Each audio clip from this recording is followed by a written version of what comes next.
안녕하세요. 준희쌤입니다. 오늘은 요양보호사 시험 대비를 위해 요양보호 기출문제 36회 오전에 봤던 시험 문제 중에 어려워했던 난이도가 높았던 문제들 33문제를 골라보았습니다. 1번부터 80번까지 80문제를 다 풀고 싶으신 분들은 이 동영상 설명란에 기출문제 올려드릴 테니까 다 푸시고요. 이 영상은 쌤들이 좀 어려워했던 문제들만 33문제 추려보았습니다. 저는 문제 전체를 읽은 다음 약 3초 후에 답을 알려드립니다. 시간 안에 답을 못 찾으신 분들은 동영상 정지 후 풀어보시기 바랍니다. 그럼 시작해 볼까요? 문제 1번. 노년기의 심리적 특성으로 옳은 것은 1번 외향성이 나타난다. 2번 의존성이 증가한다. 3번 의사결정이 빠르다. 4번 친근한 사물에 대한 애착이 사라진다. 5번 일을 처리할 때 새로운 방식을 선호한다. 정답은 2번 의존성이 증가한다. 2번이 정답이 되겠고요. 우리 시험 볼 때마다 이 노년기의 심리적 특성은 신체적 특성은 이런 문제가 매 회마다 잘 나옵니다. 꼭 기억해 주시고요. 문제 2번. 노인 장기 요양 절차에 관한 설명으로 옳은 것은 1번 지방자치단체에 장기요양 인정을 신청한다. 2번 신청자가 동의하면 사회복지 전담 공무원이 대신 신청할 수 있다. 3번 장기요양 인정 방문조사는 등급판정위원회에서 실시한다. 4번 국민건강보험공단의 방문조사원이 장기요양 등급을 1차로 판정한다. 5번 보건복지부는 1차 장기요양 등급 판정 결과를 심의하여 최종 판정한다. 정답은 2번 신청자가 동의하면 사회복지전담 공무원이 대신 신청할 수 있다. 2번이 정답이 되겠습니다. 자, 1번은 뭐가 틀렸죠? 지방자치단체가 아니라 공단, 국민건강보험공단에 장기요양 인정을 신청합니다. 그렇죠? 3번은 장기요양 인정 방문조사는 등급판정위원회에서 실시하는 게 아니라 방문조사는 누가 합니까? 공단의 직원들이 하죠. 그래서 등급판정위원회는 최종 판정, 최종 등급 판정을 하는 곳이기 때문에 여기도 틀렸네요. 4번은 국민건강보험공단의 방문조사원이 장기요양 등급을 1차로 판정한다. 조사원이 판정하는 게 아니라 국민건강보험공단의 컴퓨터 전산으로 판정을 하는 거기 때문에 방문조사원이 하는 거는 틀린 말입니다. 그리고 5번은 보건복지부는 1차 장기요양 등급 판정 결과를 심의하여 최종 판정, 아까도 말씀드렸듯이 등급 판정위원회가 심의하여 최종 판정을 하게 됩니다. 문제 3번. 다음에서 시설 대상자가 침해받은 권리는, 자, 보기를 잘 보시고요. 대상자의 휴대전화 사용을 제한한다. 사전 동의 없이 대상자의 사진을 촬영한다. 이거는 어떤 권리를 침해한 건가요? 1번 차별을 받지 않을 권리, 2번 신체 구속을 받지 않을 권리, 3번 충분한 정보를 제공받을 권리, 4번 사생활과 비밀 보장에 관한 권리, 5번 시설 정보에 대한 접근성을 보장받을 권리. 정답은 4번 사생활과 비밀 보장에 관한 권리. 4번이 여기서 정답이 되겠죠. 휴대전화란 말과 사전 동의 없이 대상자를 찍는 거, 이거는 사생활 침해가 되겠습니다. 그래서 무슨 권리, 이런 문제가 꼭 한 문제 나오거든요. 필기 파트에 선생님들 맞췄으면 좋겠습니다. 문제 4번. 인지기능을 상실한 노인을 고의적으로 가출하게 하는 학대 유형은 1번 유기, 2번 자기방임, 3번 정서적 학대, 4번 신체적 학대, 5번 경제적 학대. 정답은 1번 유기가 정답이 되겠습니다. 자, 선생님들 이 학대 유형은요, 매 시험마다 한 문제 또는 이 학대에 관련된 문제가 두 문제까지도 나와요. 이번에 유기가 출제가 됐고 갖다 버리고 어르신을 낯선 곳에 입소시키고 연락을 하지 않는다, 이런 것만 생각을 하시면 이 문제는 틀릴 수가 있어요. 치매 어르신이 배회를 하잖아요. 그 배회하는 어르신을 고의적으로 나가게끔, 가출하게끔 문을 열어놓는다? 그 유기가 되는 거예요. 그리고 또 실종했던 노인분을 찾아서 부양하세요라고 했더니 부양의 의무를 거부한다. 부양의 의무를 거부하는 것도 유기가 되는 거예요. 그래서 학대 유형의 특징들, 신체적 학대, 정서적 학대, 방임, 자기 방임, 그리고 경제적 학대의 특징들을 꼭 알고 계셨으면 좋겠습니다. 문제 5번. 요양보호사 채용 과정에서 기관장이 다음과 같이 말했을 때 요양보호사가 침해받은 권리는 보기를 보겠습니다. 지원서를 보니 나이가 많아 어르신을 돌보는 업무가 힘들 것 같네요. 1번 자유권, 2번 참정권, 3번 평등권, 4번 신체적 안전 보장 권리, 5번 휴식 및 여가 보장 권리. 정답은 3번 평등권이 여기선 정답이 되겠죠. 요양보호사 선생님 나이가 많아서 연령이죠. 그리고 또 여자라서 남자라서 그렇죠. 막 이런 내용들이 있으면은 평등권이 침해됐다라고 보시면 되겠습니다.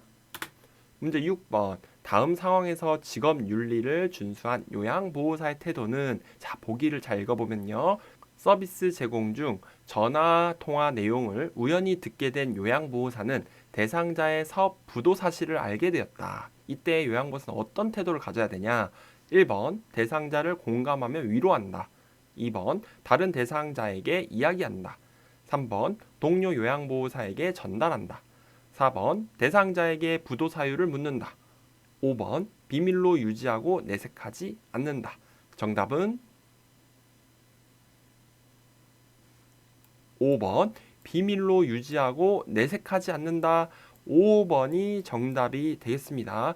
이건 생각보다 쉬운 문제라고 저는 생각을 했는데 시험 봤던 선생님들이 1번을 하시거나 4번을 체크한 선생님들이 계시더라고요.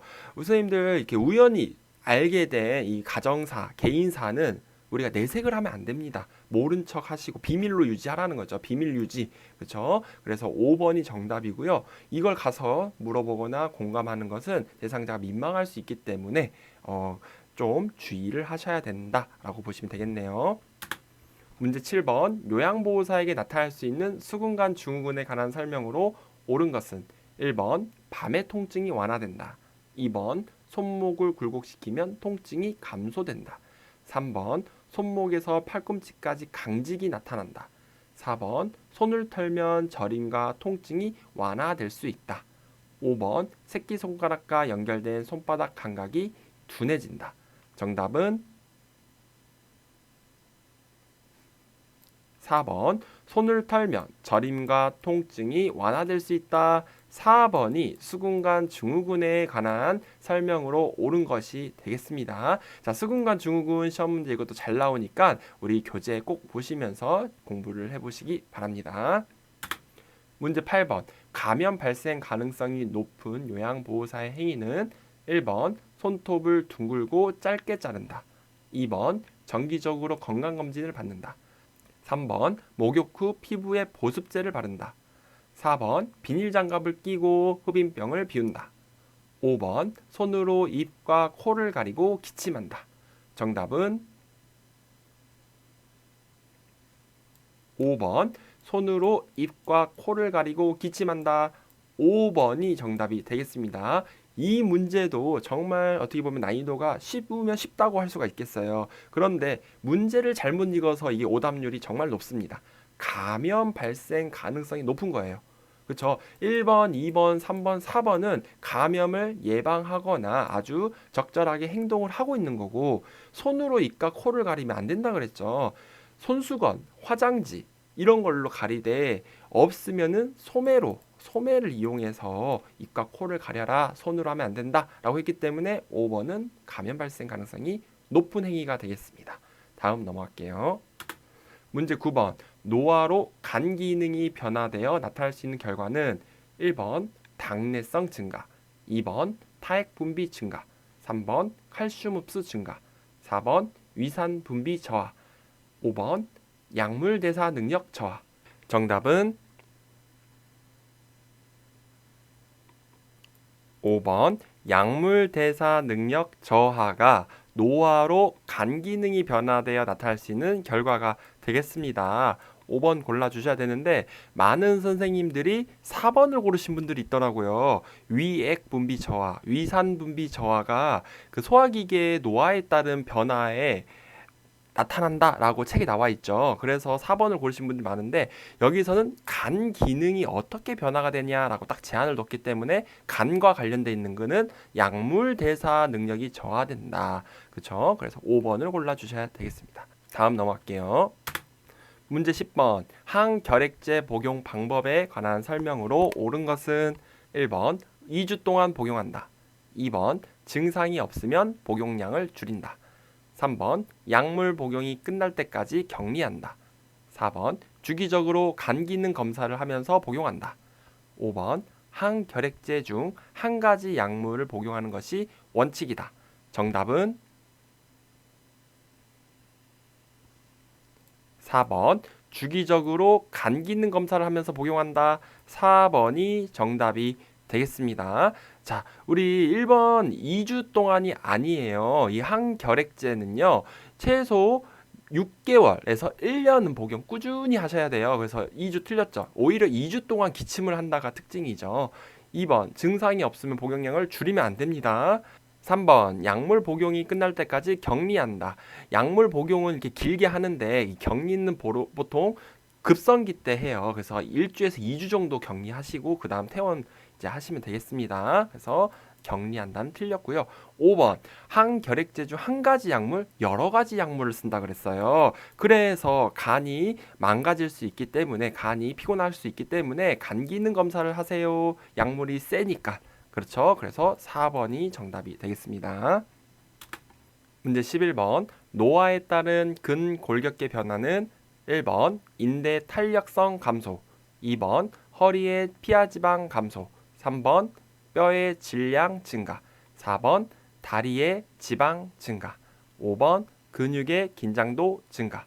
정답은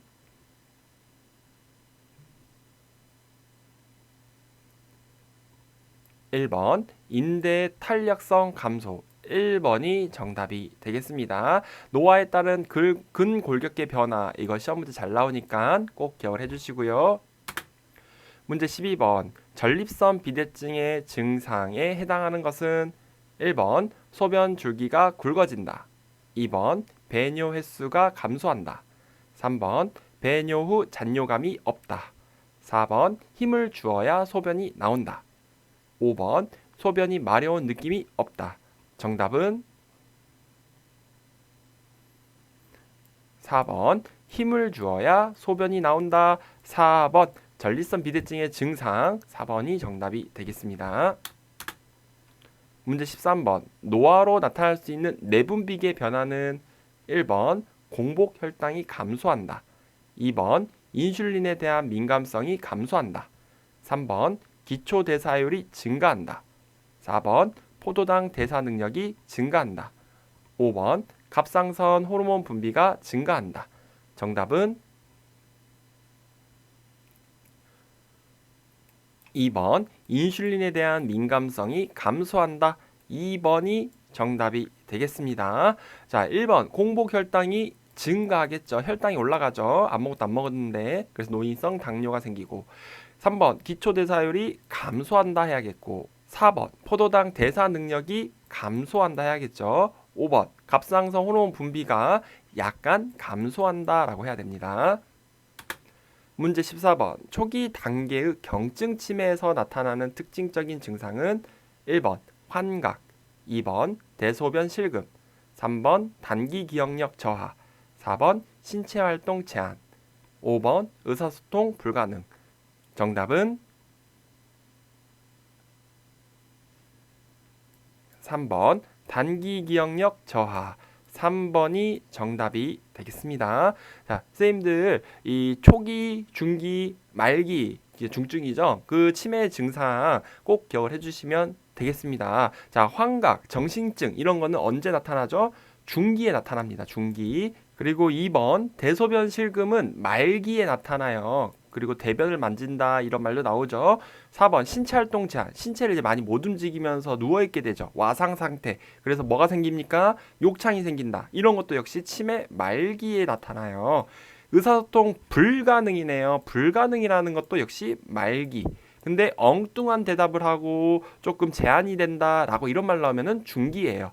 그래서 초기, 중기, 말기의 특징들을 잘 기억해 주시면 되겠습니다.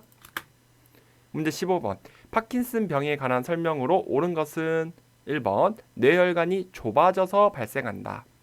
2번 고혈압이 주된 발병 원인이다. 3번 도파민이 과잉 분비되어 발생한다. 4번 안정시 떨림과 근육 경직이 나타난다. 5번 손상된 쪽 뇌의 반대편 신체에 영향을 미친다. 정답은 4번 안정시 떨림과 근육 경직이 나타난다. 4번이 파킨슨 병의 대표적인 증상이 되겠죠. 또 무표정이 있다. 주의력이 감소한다. 이런 말들이 나오고요. 3번 하신 분들이 많았어요. 도파민 이거에 헷갈리신 거죠. 도파민이 과잉 분비가 아니라 부족해서 생기는 겁니다. 파괴되니까. 많이 부족해요. 그래서 도파민 약을 먹어야 도파민 제제를 먹어야 파킨슨이 완화된다라고 했어요. 그래서 4번 빼고 파킨슨에 대한 설명이 아니네요. 문제 16번. 운동을 어렵게 하는 노인의 신체 기능 변화는 1번 심근의 두께 감소, 2번 균형 및 조정 능력 감소, 3번 흉곽 탄력성 증가, 4번 관절 운동 범위 증가, 5번 자극에 대한 반응 증가. 정답은 2번 균형 및 조정 능력 감소. 2번이 노인의 신체적 변화가 돼서 운동이 어렵게 된다라고 했죠. 심근의 두께가 증가해요. 심장이 두꺼워진다라고 했죠. 탄력성 3번은 감소. 4번도 관절 운동 범위 감소라 해야 되고 5번 자극에 대한 반응도 감소하게 된다라고 했습니다. 문제 17번. 음식물을 삼키는데 어려움이 있는 대상자의 식사를 돕는 방법은 1번 식전에 신맛이 강한 음료를 준다. 2번 식사 중간에 물을 자주 마시게 한다. 3번 수시로 말을 걸어 음식을 천천히 삼키게 한다. 4번 머리와 목을 약간 뒤로 젖혀 음식을 삼키게 한다. 5번 음식의 원래 모양을 알 수 없을 정도로 갈아서 제공한다. 정답은 5번 음식의 원래 모양을 알 수 없을 정도로 갈아서 제공한다. 5번이 음식물을 삼키는데 어려움이 있는 대상자에게 식사를 제공하는 방법이 되겠습니다. 자, 1번 식전에 신맛은 안 되죠. 살에 걸릴 수가 있다라고 했고 2번 식사 중간중간에 물을 자주 마시게 해도 안 됩니다. 3번 수시로 말을 걸어도 안 되죠. 식사 중에는 말을 걸지 않는다가 원칙이었고 4번 머리를 약간 뒤로 젖히는 게 아니라 살짝 턱을 당기고 앞으로 숙여서 먹어야 된다라고 했습니다. 문제 18번. 두발 전용 세정제를 사용하여 머리를 청결하게 하는 방법으로 옳은 것은 1번 거품을 머리에 발라 손톱으로 마사지한다. 2번 세정제를 머리에 바르고 30분 후 닦아낸다. 3번 세정 후 마른 수건으로 머리를 충분히 닦아 말려준다. 4번 세정제를 손에 적셔 충분히 거품을 낸 후 머리에 바른다. 5번 모발이 많이 더러운 경우 세정제를 물에 타서 사용한다. 정답은 3번 세정 후 마른 수건으로 머리를 충분히 닦아 말려준다. 3번이 정답이 되겠습니다. 우리 손톱 사용하면 안 되죠. 그쵸? 손가락 끝으로 마사지한다 라고 돼 있고 두발 전용 세정제는 물 사용하면 됩니까? 안 됩니까? 안 돼요. 그래서 물 사용한다고 나오면 다 틀린 겁니다.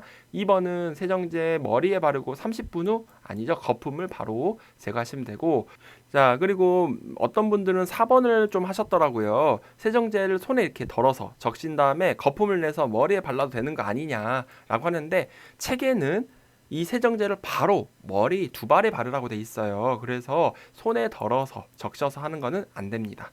그리고 5번은 모발이 많이 더러운 경우는 똑같은 방법으로 반복해라 라고 돼 있어서 물 사용해서 틀렸습니다. 문제 19번. 침상 목욕을 도울 때 신체 부위 A와 닦는 방향 B가 바르게 연결된 것은 1번 팔은 위팔에서 손목으로 2번 유방은 목에서 배꼽 쪽으로 3번 복부는 배꼽을 중심으로 시계 반대 방향으로. 4번 회음부는 항문에서 요도 쪽으로. 5번 다리는 발끝에서 허벅지 쪽으로. 정답은 5번 다리를 닦을 때는 발끝에서 허벅지 쪽으로, 말초에서 중심부로 닦아야 됩니다. 5번이 정답이 되겠죠. 대부분 많이 맞추셨지만 문제를 빠르게 읽다 보니 3번 하신 분들이 있어요. 시계 방향으로 이렇게 읽으신 분들이 있는데 시계 반대 방향은 틀린 말입니다. 그래서 이 신체 부위 닦는 부분도 시험 문제 잘 나오니 한 번 더 정리해 보시고요. 다음 넘어가겠습니다. 문제 20번. 편마비 대상자에게 단추가 없는 상의를 입히는 순서로 옳은 것은 보기를 보겠습니다. 가. 마비된 쪽 손. 보기를 보면요. 가. 마비된 쪽 팔을 솜에 넣는다. 나. 건강한 쪽 팔을 솜에 넣는다. 다. 옷의 머리 쪽을 벌려 머리를 넣는다. 자, 옷 입히는 순서, 가나다 순서를 정해보시기 바랍니다. 정답은 자, 먼저 마비된 쪽을 입혀야겠죠. 그 다음에 머리를 넣어야 되겠죠. 그리고 건강한 쪽은 마지막에 한다 해서 가, 다, 나, 가, 다, 나 1번을 골라주시면 되겠습니다. 선생님들 이 개인위생 파트 옷 입히기에서는요 무조건 한 문제 나와요. 옷 입히는 거 건강한 쪽부터 입히냐 마비된 쪽부터 입히냐 그리고 수액을 맡고 있는 사람 어떻게 입히냐 이거 꼭 기억을 해주시고요. 아마 50번 문제나 49번 문제에 이 옷 입히는 순서 문제가 나옵니다. 그래서 나온다 했는데도 틀리시면 안 돼요. 네, 꼭 맞추시길 바랍니다. 문제 21번 침대에 누워있는 왼쪽 편마비 대상자를 건강한 쪽으로 돌려 눕히는 순서로 옳은 것은 가. 엉덩이와 아래쪽 어깨를 움직여 편안하게 해준다. 나. 무릎을 세우고 양손을 가슴 위에 포개에 놓는다. 다. 엉덩이와 어깨를 지지하여 돌려 눕힌다. 라. 대상자의 오른쪽에 선다. 자, 순서를 나열해 보시기 바랍니다. 정답은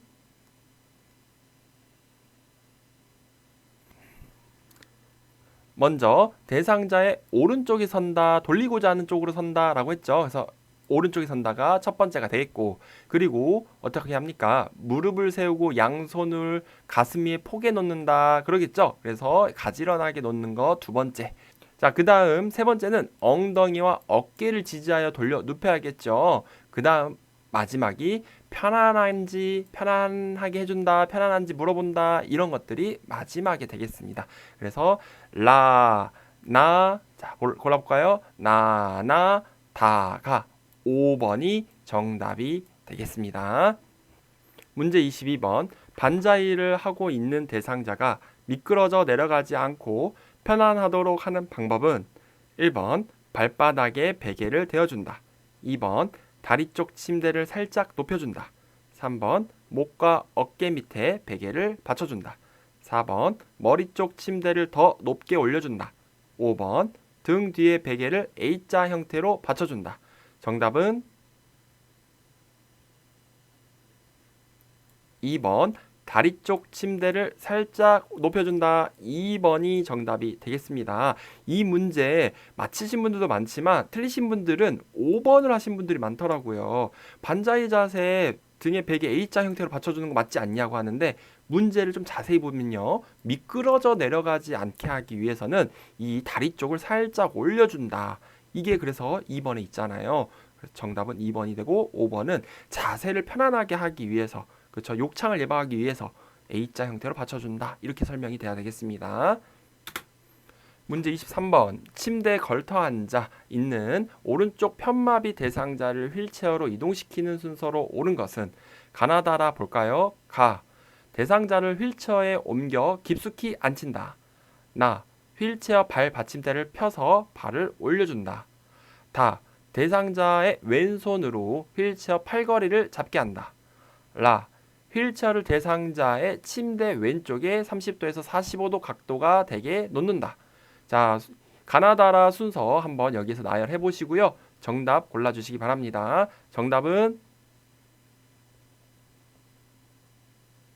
자, 먼저 휠체어를 대상자 침대 왼쪽에 30도에서 45도 각도로 놓아야겠죠. 가까이 놓는다 이런 것들이 웬만하면 초반이 되겠습니다.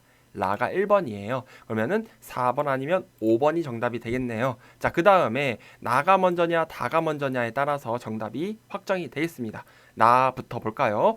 휠체어 발 받침대를 펴서 발을 올려준다? 너무 많이 건너뛰었죠. 그래서 다를 보면요. 대상자의 왼손으로, 그렇죠. 휠체어 이렇게 붙여줬으면 이 건강한 왼손으로 휠체어 팔걸이를 잡게 하는 거. 이게 여기에서는 두 번째가 되겠어요. 그리고 대상자를 앉혔다라고 해야겠죠. 대상자를 휠체어에 옮겨 깊숙이 앉힌다. 이게 3번이 되겠고, 마지막에 발을 올려서 잠금 장치를 풀고 출발하시면 되겠습니다. 5번이 정답이 되겠네요. 라다 가나. 문제 24번. 오른쪽 다리에 힘이 없는 대상자가 그림과 같은 보행기로 이동할 때 순서로 옳은 것은, 자 보시면 이 대상자가 어디가 다리가 아파요? 오른쪽에 힘이 없대요. 그랬을 때 어떻게 이동을 해야 되냐? 1번 왼쪽 다리 먼저 오른쪽 다리 보행기, 2번 왼쪽 다리 먼저 오른쪽 다리와 보행기, 3번 왼쪽 다리와 보행기가 같이 가고 마지막에 오른쪽 다리, 4번 오른쪽 다리 먼저 왼쪽 다리 보행기, 5번 오른쪽 다리와 보행기 같이 가고 왼쪽 다리 나중에. 정답은 5번 오른쪽 다리와 보행기가 같이 가야겠죠. 그 다음에 건강한 쪽 다리인 왼쪽 다리가 나중에 온다 해서 5번이 정답이 되겠습니다. 문제 25번. 넘어져 혼자 일어서지 못하는 대상자를 일으켜 세울 때 요양보호사의 자세로 옳은 것은 1번 발을 모으고 서서 균형을 잡는다, 2번 순간적인 빠른 동작으로 일으킨다, 3번 허리를 굽혀 척추의 안정성을 높인다, 4번 한쪽 다리에 체중을 실어서 일으킨다, 5번 한 발을 다른 발보다 약간 앞에 두어 지지면을 넓힌다. 정답은 5번 한 발을 다른 발보다 약간 앞에 두어 지지면을 넓힌다. 5번이 정답이 되겠죠. 자, 여기에서는 이 요양보호사의 자세를 물어봤으니 신체 정렬, 바른 신체 정렬이 어떤 거냐 이런 걸 물어봤어요. 그렇죠? 그래서 가까이에서 잡는다, 허리를 굽히지 않고 무릎을 굽힌다, 막 이런 내용도 있었잖아요. 그래서 1번 발을 모으고가 아니라 발을 벌리고, 2번 순간적인 빠른 동작이 아니라 천천히, 3번 허리를 굽히면 안 되죠. 무릎을 굽혀야 돼요. 허리는 펴고. 그 다음에 4번 한쪽 다리가 아니라 양쪽 다리에 힘을 실어서, 그쵸? 일으킨다 라고 해야 됩니다. 문제 26번. 휠체어의 잠금 장치가 고정되지 않는 문제가 발생했을 때 점검해야 하는 곳은, 자, 휠체어 그림을 잘 보시고요. 어디를 점검해야 되는지 보시기 바랍니다. 골라보세요. 정답은 2번 다가 되겠죠. 선생님들 잠금 장치, 브레이크가 고정이 안 되는 이유가 우선 이 바퀴에 공기가 너무 없으면 잠금 장치가 안 걸린다 그랬습니다. 그래서 가를 보셔야 돼요, 무조건. 그렇죠? 공기 앞 눌렀을 때 0.5cm 정도 들어가게끔이 가장 적절하다라고 했죠. 그 다음 다를 보시면 이게 잠금 장치예요. 잠금 장치 자체가 또 문제가 있는지 확인하셔야 돼요. 그래서 가와 다가 2번에 있기 때문에 2번을 골라주셔야 됩니다. 문제 27번. 감염이 있는 대상자에게 탈수가 있을 때 나타날 수 있는 증상은 1번 식욕 증가, 2번 피부 발진, 3번 갈증 감소, 4번 전신 부종, 5번 소변 횟수 감소. 정답은 5번 소변 횟수 감소. 5번이 탈수의 증상이 되겠죠. 그렇죠? 안 그래도 우리 몸에 물이 부족하기 때문에 소변이 안 나와요. 그리고 입 안이 건조해지고, 그렇죠? 피부도 되게 마르고 푸석푸석해지고 입술도 마르고. 근데 3번으로 헷갈려서 고르신 분들이 있는데 갈증이 감소가 아니라 증가가 되는 거예요. 증가. 왜? 목마르고 수분이 필요하니까 증가라고 해야 되겠습니다. 그리고 전신 부종은 우리 몸에 너무 물이 많아서 부어버리는 거기 때문에 탈수와 완전 반대 증상이 되겠습니다. 문제 28번. 식기 장애가 있는 대상자의 식사를 돕는 방법은 1번 큰 숟가락을 사용하여 먹게 한다. 2번 앉은 자세에서 턱을 들고 씹게 한다. 3번 식사 후 2시간에서 3시간 정도 앉아 있게 한다. 4번 익힌 채소보다 신선한 생채소를 먹게 한다. 5번 과일의 과육을 숟가락으로 긁어 먹게 한다. 정답은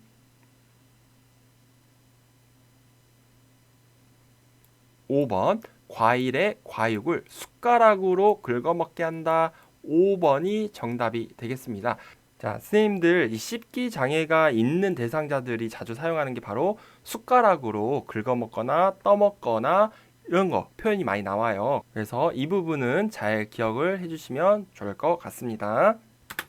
문제 29번. 치매 대상자가 밤낮이 바뀌어 점심 식사 후 계속 졸고 있을 때 돕는 방법은 1번 주변 소음을 없앤다. 2번 함께 장을 보러 나간다. 3번 커튼을 쳐서 어둡게 한다. 4번 우유를 제공하여 숙면하게 한다. 5번 말을 걸지 않고 혼자 쉬게 한다. 정답은 2번 함께 장을 보러 나간다.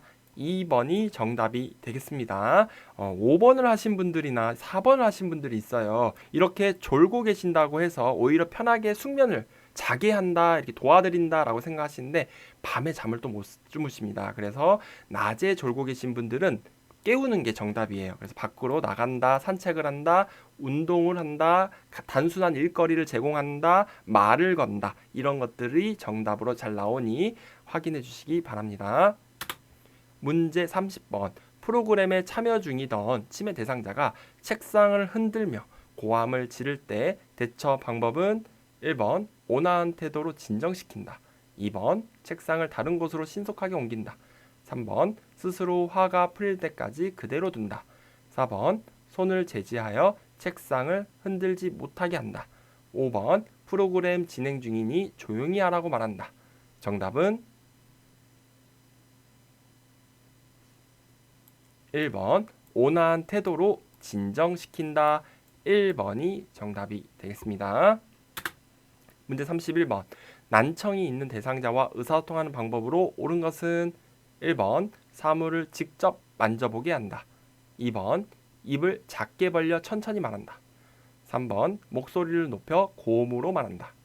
4번 모든 물품에 이름표를 붙여준다. 5번 대화하기 전에 어깨를 가볍게 두드려 신호를 준다. 정답은 5번 대화하기 전에 어깨를 가볍게 두드려 신호를 준다.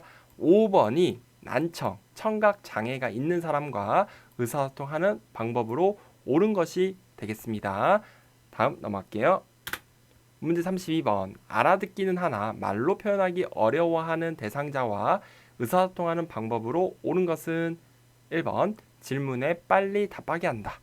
2번 대상자의 옆에서 귀에 대고 말한다. 3번 대상자 얼굴 앞에서 큰 소리로 말한다. 4번 그림판, 문자판을 이용하여 의사를 표현하게 한다. 5번 요양보호사를 중심으로 오른쪽, 왼쪽 방향을 정하여 설명한다. 정답은 4번 그림판, 문자판을 이용하여 의사를 표현하게 한다. 4번이 말로 표현하기 어려워하는 대상자와 의사소통하는 방법이 되겠습니다. 다 4번 고르셨나요? 네, 다음 넘어가겠습니다. 문제 33번. 프로그램에 참여하던 대상자가 침을 흘리고 몸이 뻣뻣해지며 발작을 할 때 대처 방법은 1번 미지근한 물을 마시게 한다. 2번 부딪히지 않도록 팔, 다리를 꽉 붙잡는다. 3번 입에 꺼즈를 넣어 혀가 말리지 않게 한다. 4번 고개를 옆으로 돌려주고 조용히 기다리며 관찰한다. 5번 양손으로 복부의 윗부분을 후상방으로 힘차게 밀어 올린다. 정답은 4번 고개를 옆으로 돌려주고 조용히 기다리며 관찰한다. 4번이 정답이 되겠죠. 지금 몸이 뻣뻣해지며 발작을 한다고 했어요. 그러니까 경기 발작에 대한 응급처치는 우선 머리 밑에 이렇게 베개나 쿠션을 대주고 넥타이라던가 벨트 풀어주고 입안에 이렇게 꺼즈를 물리거나 딱딱한 걸 물리면 안 된다 그랬죠. 부딪히지 않도록 오히려 꽉 잡으면 다칠 수가 있다. 그리고 이렇게 의식이 이제 제대로 돌아오지 않았는데 물을 마시게 하면은 살에 걸리거나 큰일 날 수 있어요. 마지막으로 5번 보면 양손으로 복부 윗부분, 이거는 하임리법이어서 질식이 있는 분들한테 해야 되는 응급처치죠. 그래서 5번 고르신 분들이 생각보다 있는데 안 됩니다. 이거는 질식 대상자한테 하는 하임리법 응급처치가 되겠네요. 자, 선생님들 수고 많으셨고요. 구독과 좋아요 부탁드리겠습니다. 감사합니다.